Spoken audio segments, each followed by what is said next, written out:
Hi friends, ఇప్పుడు 54వ శ్లోకం 2వ అధ్యాయంలో సాంఖ్యయోగంలో చెప్తా.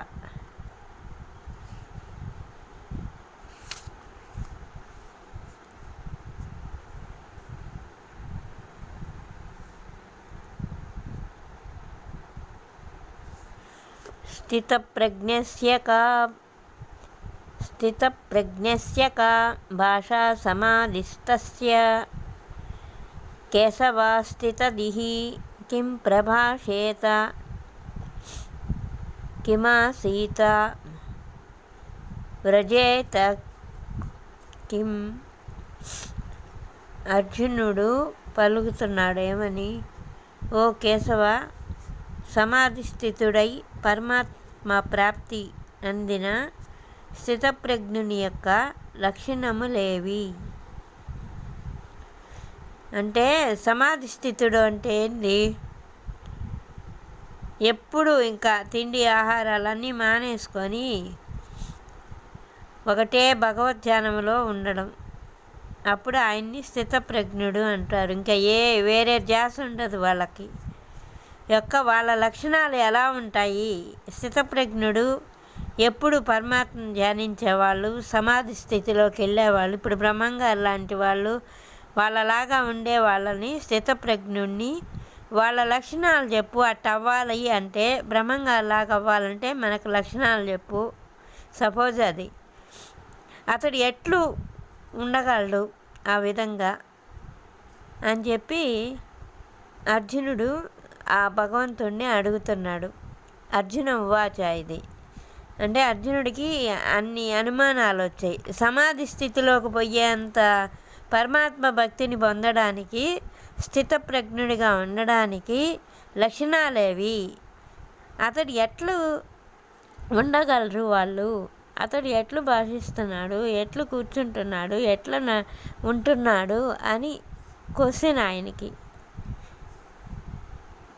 దానికి ఆన్సరు శ్రీ భగవాన్ వాచ. భగవంతుడు చెప్తున్నాడు. ప్రజాహాతి యదా కామాన్ సర్వాన్ పార్థ మనోగతాన్ ఆత్మనేవాత్మాన తుష్టః స్థితప్రజ్ఞస్తదోచ్యతే. అంటే భగవానుడు పలికాడు ఈయన క్వశ్చన్స్కి ఆన్సర్. భగవానుడు ఏం పలికాడంటే అర్జునుడికి చెప్పడానికి, కృష్ణుడు, ఓ అర్జున, మనసునందలి కోరికలన్నీను పూర్తిగా తొలగిపోయి, అంటే ఏ కోరికలు ఉండకుండా, అంటే ఆ విధంగా స్థితప్రజ్ఞుడిగా ఎప్పుడు పరమాత్మ ధ్యానంలో సమాధి స్థితిలో, అంటే పాము పైపోయినా కూడా, పైన ఏ జంతువులు పాకినా, పాము పైన శరీరం మీద పుట్టలు కట్టేస్తున్న చీమల పైన ఏవైనా ఇంకా వాళ్ళు కదలరు. వాళ్ళ ఆత్మ ఆ విధంగా భగవంతుడిలో లీనమైపోయి ఉంటుంది. అందుకే కదా వల్మీకం అంటే ఏంది? పుట్ట. ఆయన రామనామాన్ని చేసుకుంటూ బోయేవాడు.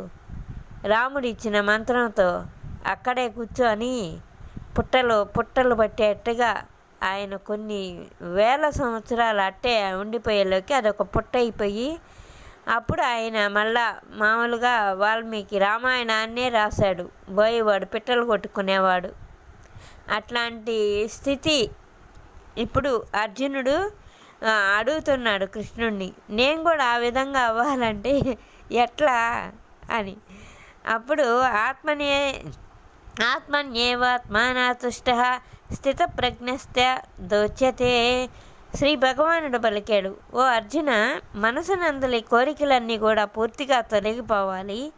ఆత్మ ద్వారా ఆత్మయందు సంతుష్టుడవైన వానిని, అనగా పరమాత్మ సంయోగము వలన ఆత్మానందాన్ని పొందిన వాళ్ళని స్థితప్రజ్ఞుడని అంటారు.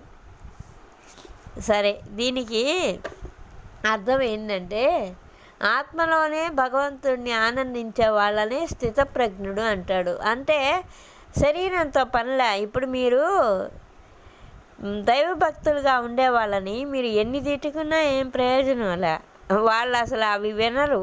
కాకపోతే ఇంక ఈ శరీరం పోయిందంటే ఇంక తిరిగి రాదు, ఇంకొక శరీరంలోకి మన ఆత్మను వేయలేడు అని చెప్పి కొంతమంది భక్తి తత్వంతోనే ప్రపంచంలో తిరుగుతూ ఉంటారు. పుట్టలు కట్టేటట్టు పోయి అడవిలో కూర్చోకపోయినా భగవంతుడి ధ్యానంలో నిమగ్నులై 24 గంటలు ఉంటారు. కానీ ఈ శరీరం చేసే శరీర కర్మని ఇంకా ఈ భూమి మీద కర్మగాలి అనుభవించాలి కదా.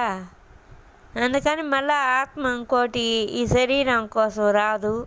శరీరం పోయిందంటే అందుకే శరీరానికి ఏ దెబ్బ తగలకుండా కాపాడుకుంటూ రావాల్సి వస్తుంది. అది శరీరానికి ఏమన్నా జరిగితే మన వాళ్ళని మనం చూసుకోలేమే అని బాధపడుతుంటారు.